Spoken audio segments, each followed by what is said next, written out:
Hai, selamat datang di awal cerita. Pada video kali ini kita akan bahas alur cerita film yang berjudul The Trip tahun 2021. Dan semoga sehat selalu buat kalian serta keluarga besar kalian. Oke, kalau gitu langsung aja kita mulai. Let's go.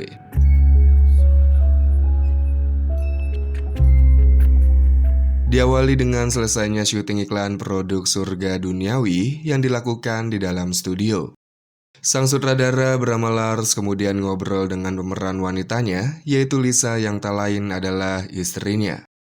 Di sana Lars mengajak Lisa liburan di akhir pekan selama libur syuting. Akan tetapi Lisa nampaknya tidak begitu antusias dengan ajakannya Lars, yang sepertinya menandakan bahwa hubungan mereka tidaklah harmonis. Lalu Lars pergi ke sebuah panti jompo untuk mengunjungi seorang pria tua, di mana pria tua itu adalah ayahnya sendiri yang bernama Mikkel. Lars sengaja datang meminta izin menggunakan pondok milik Mikkel selama akhir pekan bersama Lisa. Yang diketahui pondok itu berada di tengah hutan pinggir danau. Namun Mikkel malah membicarakan tentang pekerjaan Lars sebagai sutradara amatir, yang nampaknya tidak sesuai dengan harapannya. Karena Mikkel yang merupakan seorang mantan prajurit perang, ingin Lars mengikuti jejaknya sebagai prajurit. Di dalam pembicaraan mereka, Lars melihat berita di TV tentang kaburnya 3 orang napi, namun Lars tidak memperhatikannya karena Mikkel terus mengoceh membicarakan pekerjaannya. Kemudian setelah mendapat izin menggunakan pondok itu, Lars pergi membeli bekal untuk liburannya. Namun bukanlah makanan atau minuman yang ia beli, Lars malah membeli perkakas seperti palu, gergaji, tambang, dan sebagainya. Entah buat apa Lars membeli semua barang itu. Yang jelas barang itu ia sembunyikan di dalam bagasi, yang nampaknya Lars tidak ingin Lisa mengetahui keberadaan barang-barang itu. Lalu mereka berdua pun berangkat menuju pondok untuk liburan. Dalam perjalanan itu diketahui bahwa Lisa saat ini sedang mempersiapkan diri mengikuti audisi pemeran wanita sebuah film. Disusul dengan terjadinya perdebatan di antara mereka yang tidak harmonis hanya karena masalah kecil yang sebenarnya tidak penting. Vad menar du med det? Nej, ingenting. Du ser svimmelig Men den här jävla skiten du gör är så jävla... Singkat waktu akhirnya mereka pun sampai di pondok itu dan Lars mendapati alat keamanan pintu otomatisnya telah rusak. Beruntung Lars membawa kunci manualnya dan tidak mempermasalahkan apa penyebab rusaknya. Lantas mereka segera sibuk masing-masing di mana Lisa membersihkan tempat tidur dan memindahkan stok makanan ke dalam kulkas. Sementara Lars pergi ke ruang bawah tanah memeriksa shotgun milik sang ayah, dilanjutkan dengan memotong rumput di halaman. Ketika hari menjelang gelap, Lars mengatakan kepada Lisa bahwa sweater yang biasa ia gunakan di sana tidak ada di dalam lemari. Dan lagi-lagi mereka sama sekali tidak mempermasalahkan hal itu. Karena mereka datang ke sana untuk menikmati liburannya di akhir pekan, walaupun selalu terselip perdebatan yang tidak dapat dihindari. Bahkan sebagai pasangan suami istri, mereka melewati malam yang syahdu dengan tidur masing-masing tanpa ada kegiatan tambahan. Keesokan harinya, Lars mengambil beberapa batu yang ia masukkan ke dalam tas, yang tanpa sepengetahuannya Lisa memperhatikan gerak-geriknya Lars yang mencurigakan dari kejauhan. Apalagi tas yang berisi batu itu Lars simpan di perahu. Lalu Lars juga mengambil barang belanjanya kemarin di toko bangunan, yang sepertinya Lars berniat untuk menewaskan Lisa. Lars yang sedang mengumpulkan keberaniannya untuk melakukan hal itu, tiba-tiba saja Lisa memanggilnya. Dan saat itulah Lars memanfaatkan momen itu. Namun sayang, tidak sesuai harapan. Karena Lisa sudah mengantisipasinya dengan alat kejut listrik yang membuat Lars tidak berdaya. Lalu ketika Lars tersadar dalam keadaan tangan terikat, Lisa bertanya maksud dan tujuan Lars membawa palu. Awalnya Lars beralasan bahwa dirinya sengaja membawa palu itu untuk memperbaiki atap rumah. Namun pada akhirnya Lars tidak bisa menyangkal ketika Lisa mengeluarkan gergaji, tambang, dan alat lainnya. Sehingga Lars mengaku bahwa dirinya berniat menewaskan Lisa, lalu memotongnya dilanjutkan mencemplungkannya ke dalam danau dengan batu tadi. Kemudian Lisa menanyakan alasan apa yang membuat Lars ingin menewaskan dirinya. Yang ternyata alasan Lars ingin menewaskannya karena kecewa Lisa telah selingkuh dengan seorang pria bernama Diego. Namun bukannya merasa bersalah, Lisa malah membela diri dengan mengatakan perselingkuhan itu terjadi karena kesalahan Lars sendiri, di mana Lars sudah sekian lama tidak menyentuh dirinya sedikit pun. Bahkan Lisa juga mempunyai rencana yang sama dengan Lars, yaitu menewaskan Lars dengan siasat mengajaknya pergi berburu. Lalu setelah mengetahui niat jahat masing-masing, mereka kembali terlibat perdebatan dan saling mengejek satu sama lain. Hingga akhirnya Lisa mendaratkan ujung shotgunnya ke wajahnya Lars, yang tiba-tiba datang seorang pria tak diundang dengan membawa sekop. Di mana pria itu adalah Victor yang merupakan tukang kebun di rumah mereka. Ternyata 5 hari sebelumnya Lars mengajak Victor untuk membantu melancarkan aksinya. Dengan kesepakatan Victor mendapatkan setengah dari dana asuransi jiwa Lisa, yaitu 500.000. Kembali ke Lisa yang kini tersadar di ruang bawah tanah dengan tangan terikat. Lalu Lars bertanya kepada Lisa tentang alasan mengapa ingin menewaskan dirinya. Lantas Lisa menjawabnya bahwa ia kesal dengan kelakuan Lars yang doyan berhutang hingga menumpuk. Maka dari itu Lisa menginginkan dana asuransi jiwanya Lars, di mana dana itu akan ia pakai untuk membayar hutang dan memulai kehidupan baru. Kemudian Victor yang mendengar mereka sedang membicarakan dana asuransi jiwa, lantas keceplosan bahwa dirinya nanti mendapat 500.000 dari dana asuransi jiwanya Lisa. Sadar kalau alasan mereka sama-sama menginginkan dana asuransi jiwa masing-masing, Lisa mencoba mempengaruhi Victor untuk berada di pihaknya, yaitu dengan menawarkan dana asuransi yang lebih besar dibanding Lars, dengan menawarkan senilai 3 juta. Hal itu tentu saja membuat panik Lars sehingga situasi mulai tidak kondusif. Lars dan Victor saling berebut shotgun sementara Lisa berusaha melepaskan ikatan tangannya. Dan tiba-tiba, ya tanpa sengaja Lars menarik pelatuknya dan tepat mengenai jari jemari tangannya Victor. Lars dan Lisa sama-sama panik karena bingung harus berbuat apa dengan Victor yang meringis kesakitan. Di sana Lisa menyuruh Lars melakukan sesuatu untuk menghentikannya, namun karena si botak Lars belekok, dia malah menghentikannya dengan pemahamannya sendiri. Lalu karena sudah terlanjur, Lars kini semakin bertekad menewaskan Lisa. Sayang tidak ada pelurunya sehingga Lars buru-buru memasukkan pelurunya. Dan saat itulah Lisa menusuk kakinya Lars serta mengambil alih shotgun itu. Kemudian terjadilah kejar-kejaran di antara mereka saling berebut shotgun, yang tanpa sengaja shotgun itu menembak plafon dan terdengarlah suara meringis kesakitan.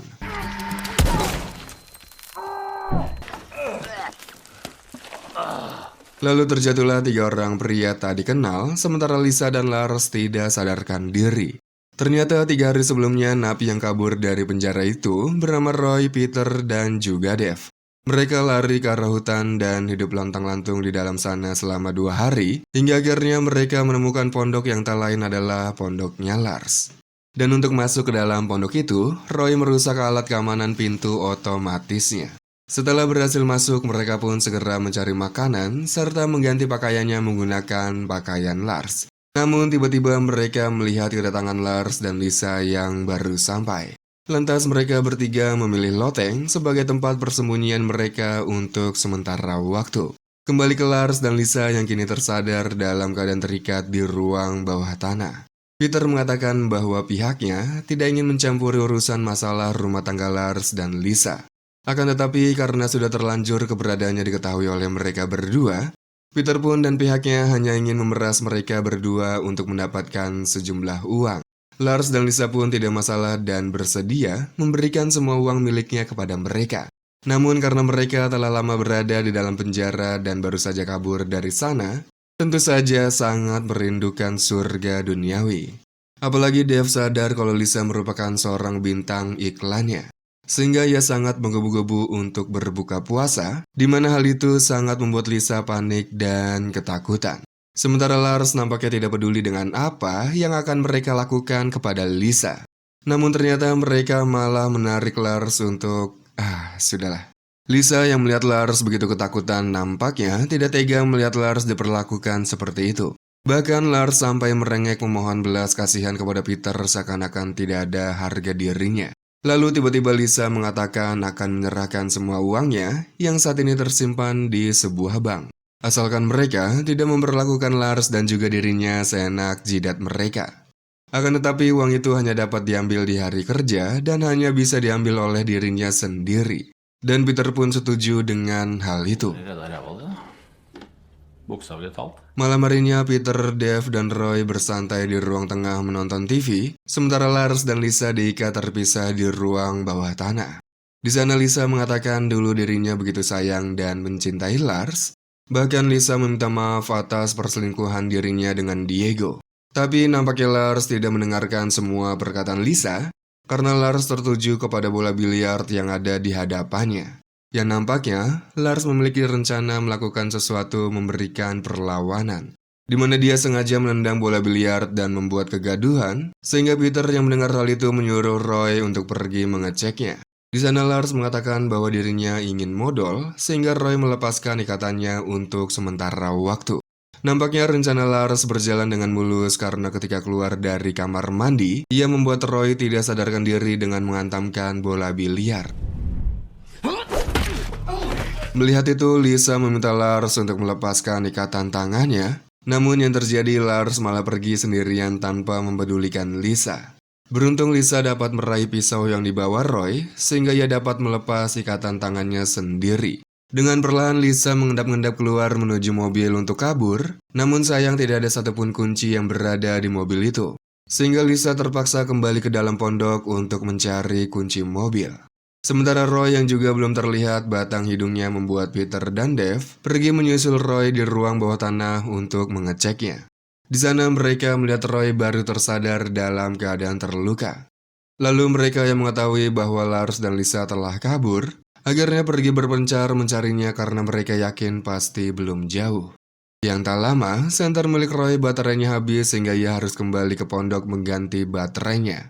Lantas Roy memergoki Lisa yang berhasil menemukan kunci perahu. Roy meminta Lisa memberikan kunci itu sementara Lisa terpojok tidak dapat kabur kemanapun. Yang untungnya Lisa melihat Lars di belakang Roy sedang menuruni tangga dengan perlahan. Sehingga Lisa segera memainkan perannya sebagai aktris profesional dengan menggoda Roy untuk mengalihkan perhatiannya sejenak. Lalu ketika sudah dekat, Lars segera menyerang Roy dan berusaha merebut shotgunnya. Dan suara tembakan itu membuat Peter dan Dave yang mendengarnya segera kembali ke pondok. Beruntung Lars dan Lisa berhasil menewaskan Roy melalui kerjasama yang mumpuni dengan susah payah. Tak lama kemudian Peter dan Dave sampai di pondok dan melihat Roy sudah tidak bernyawa. Lantas mereka berdua berpencar mencari keberadaan Lars dan Lisa dengan sangat berhati-hati. Sementara Lars dan Lisa yang masih berada di pondok memilih bersembunyi di dalam lemari. Di sana Lars memberikan kunci perahu kepada Lisa dan menyuruhnya kabur lebih dulu. Yang nampaknya hubungan mereka saat ini mulai membaik. Lalu mereka yang mendengar langkah kaki mendekat segera bersiap melakukan tugas masing-masing. Lars melawan Peter sementara Lisa kabur namun sayang bertabrakan dengan Dave. Dan ternyata hari sudah terang benderang. Namun mereka semua masih terlibat salah olahraga, bahkan Peter masih kuat ketika garpu rumput menancap. Akhirnya Lisa pun tidak dapat berkutik, begitupun juga dengan Lars yang dibawa oleh Peter ke mesin pemotong rumput. Yang tak lama terdengar suara klakson mobil yang membuat Peter teralihkan. Ternyata yang datang adalah Mikael. Mikael sengaja datang ke sana karena semalam mendapat kabar dari tetangganya yaitu Hans yang tinggal tidak jauh dari pondok miliknya. Di mana Hans yang kebetulan lewat dekat pondok itu melihat pintu yang terbuka dan banyak mobil. Khawatir telah terjadi perampokan atau pembobolan, Hans segera menelpon Mikael untuk memberitahukan hal itu. Dan malam itu juga Mikael berangkat ke pondok walaupun seorang diri. Mikael yang jiwa prajuritnya sudah mendarah daging, mengambil shotgun dan langsung menembak Dave tepat mengenai kakinya. Namun sayang Peter bangkit dan menikamnya dari belakang. Lalu Mikael pun membalasnya dengan menggigit hidung Peter sekuat tenaga, dan saat itulah Lisa mengajak Lars segera kabur dari sana menggunakan mobil. Akan tetapi Peter dengan mudahnya menghentikan laju mobil mereka. Di sana Lars menyuruh Lisa kabur duluan menggunakan perahu, sementara dirinya akan kembali menghadapi mereka membalaskan kematian sang ayah. Lars kembali ke pondok ketika Dave baru saja selesai mengikat lukanya. Lantas Dave meringis kesakitan dan juga ketakutan karena Lars mengarahkan shotgunnya ke Alfonso milik Dave. Lalu Lars keluar dengan menggunakan sweater kesayangannya yang dipakai oleh Dave, menemui sang ayah yang terbaring di ayunan. Dan sebelum mengembuskan napas terakhirnya, Michael mengatakan bahwa dirinya bangga pada Lars. Karena ia akhirnya berani dan berhasil menewaskan seseorang. Sedangkan Lisa segera menuju ke perahu yang berada di pinggir danau. Namun sayangnya perahu itu tidak dapat dihidupkan mesinnya karena tidak ada bahan bakar. Sehingga mau tidak mau, Lisa pun mengambil bahan bakarnya yang berada di gudang. Dan saat itulah Peter datang membuat Lisa tidak dapat berkutik. Peter yang masih membutuhkan uang itu lantas membawa Lisa bersamanya menggunakan perahu. Yang untungnya, Lars datang di waktu yang tepat untuk meraih tambang perahu itu. Lagi-lagi Lisa yang melihat keberadaan Lars yang sedang berusaha berenang ke perahu, mencoba mengalihkan perhatian Peter dengan mengajaknya ngobrol ngalor ngidul. Hingga akhirnya terjadilah salam olahraga 2 lawan 1. Di sana mereka berdua kembali bekerja sama, hingga akhirnya berhasil menenggelamkan Peter ke dalam danau. Lalu setelah kejadian itu, hubungan Lars dan Lisa pun membaik. Berita tentang perjuangan bertahan hidup Lars dan Lisa dari para napi yang kabur tentu saja tersebar luas dengan sangat cepat. Setelah itu, popularitas mereka sebagai sutradara sinetron dan bintang iklan meningkat tajam karena kisahnya itu. Bahkan mereka mendapat tawaran dari rumah produksi film terkenal untuk menjadikan kisah mereka itu menjadi sebuah film. Di mana Lisa sebagai pemeran utama wanitanya, sementara Lars sebagai sutradaranya yang menggarap film itu. Tamat. Thank you so much, everybody. Oke, jadi kurang lebih seperti itulah alur cerita film kali ini. Semoga kalian terhibur, sampai jumpa di video berikutnya.